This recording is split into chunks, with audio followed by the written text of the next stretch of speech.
गेहूं का एक दाना। एक समय की बात है, शामली राज्य में एक राजा हुआ करते थे जिनका नाम वीर प्रताप था। वे बहुत ही कुशल महान राजा थे। वे हमेशा अपनी प्रजा का ख्याल रखते थे। उनकी प्रजा भी उनसे बहुत प्यार करती थी। उनके 3 पुत्र भी थे। वे भी बहुत बहादुर साहसी थे।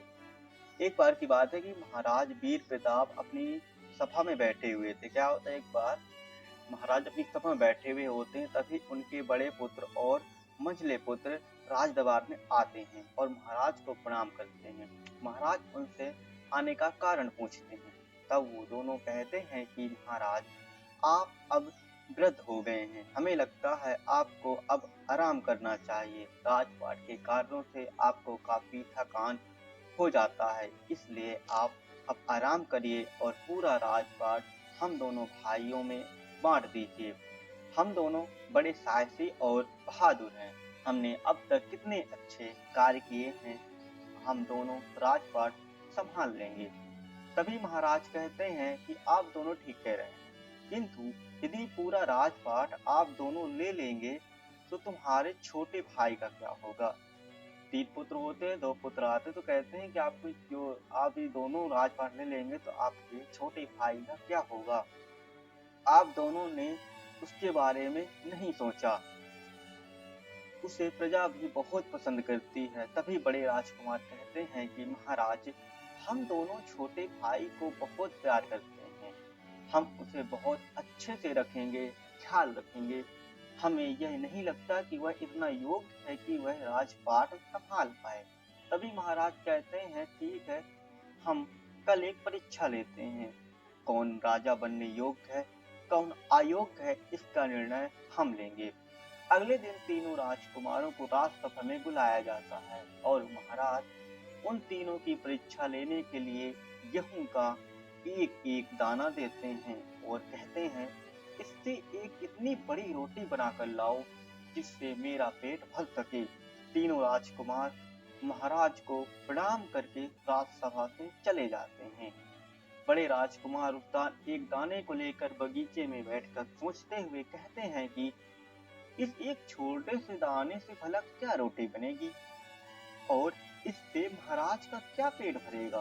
तभी अचानक दिमाग में एक विचार आता है और बड़े राजकुमार राज्य की सबसे बड़े हलवाई के पास जाकर उस एक दाने के साथ और गेहूं मिलाकर उसकी एक बड़ी रोटी बनवाते हैं और उस रोटी को लेकर के राजमहल लौट आते हैं। वहीं दूसरे राजकुमार उस दाने को लेकर जंगल की ओर चल देते हैं। जब वो जंगल की ओर चले जाते हैं तो उनकी भेंट एक जादुई डायन से होती है। वह उसे पूरी बात बताते हैं, उनके आने का कारण भी बताते हैं। तभी डायन कहती है, मैं अपनी जादू की शक्ति से यह कर सकती हूँ, इस दाने से एक बड़ी सी रोटी तैयार कर सकती हूँ, लेकिन मेरी एक शर्त है कि जो कोई भी यह रोटी खाएगा उसकी आत्मा पर मेरा अधिकार होगा। राजकुमार शर्त मान जाते हैं। तभी डायन अपनी जादुई शक्ति से एक दाने से एक रोटी बना देती है। राजकुमार रोटी लेकर के राजमहल आ जाते हैं। अब छोटे राजकुमार को कुछ समझ में नहीं आ रहा होता है। वो बुद्धिमान होते हैं, समझदार होते हैं। वह ये सोचते हैं कि मैं क्या करूं, मैं क्या ना करें, उनके कुछ समझ में नहीं आता है। इसी चिंतन में वे होते हैं। तभी एक चिड़िया आती है और पूछती है, क्या हुआ राजकुमार जी, आप इतने चिंतन में क्यों हैं। तभी पूरी बात वे चिड़िया को बताते हैं और तब चिड़िया उन्हें बताती है कि हे राजकुमार, मैंने देखा है कि किसान एक बीज ही बोता है जिसमें इतनी फसल आती है। यदि आप इस दाने को बोते हैं तो कुछ समय बाद इसमें एक पौधा निकलेगा, फिर उससे फूल फल दाने आएंगे और यही क्रम बार बार करने से महाराज का बस नहीं, पूरे राज्य का पेट भरेगा। चिड़िया की बात सुनकर राजकुमार आश्चर्यचकित होते हैं और उसे धन्यवाद देकर फिर मिलने को कहते हैं और उस दाने को एक गमले में बोकर राजमहल आ जाते हैं। वहीं दूसरे दिन महाराज सभा में तीनों राजकुमार को बुलाते हैं और उनसे परिणाम चाहते हैं। तभी तीनों राजकुमार अपने अपने साथ अपना सामान लेकर राजसभा में प्रवेश करते हैं और महाराज को प्रणाम करते हैं। महाराज सबसे बड़े पुत्र वे पूछते हैं कि रोटी कैसी बनाई। तब राजकुमार कहते हैं कि महाराज, इस रोटी में उस एक दाने का अंश है। यह रोटी और गेहूं मिलाकर बनाई गई है।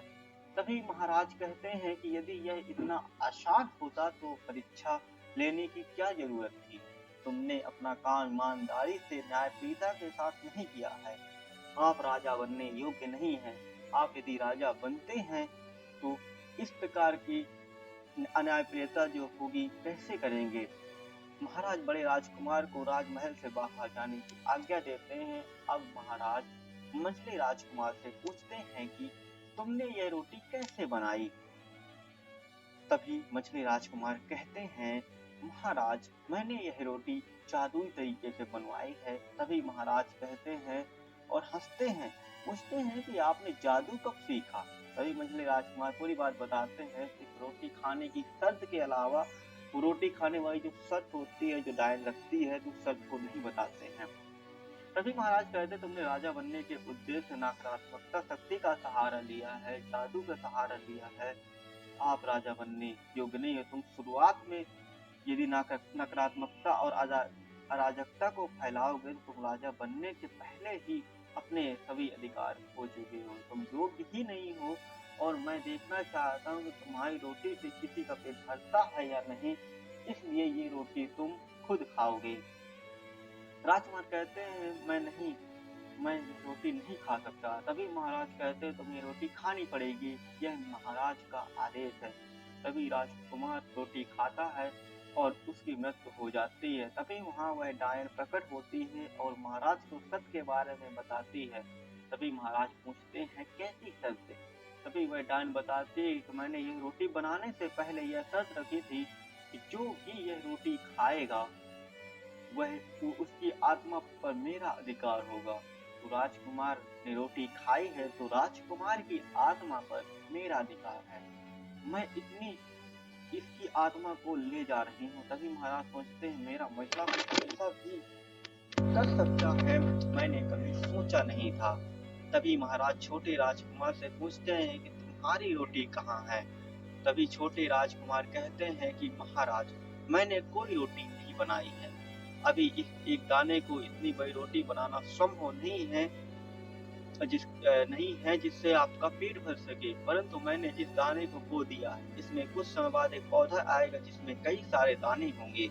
धीरे धीरे यही प्रक्रिया से आप क्या हमारे संपूर्ण राज्य का पेट भरेगा। तभी महाराज खुश होते हैं और छोटे राजकुमार की तारीफ करते हैं और कहते हैं, तुम्हारी सोच प्रजा का उद्धार करेगी। तभी महाराज यह उद्घोषणा करते हैं कि आने वाली पूर्णिमा को छोटे राजकुमार का राज्याभिषेक होगा।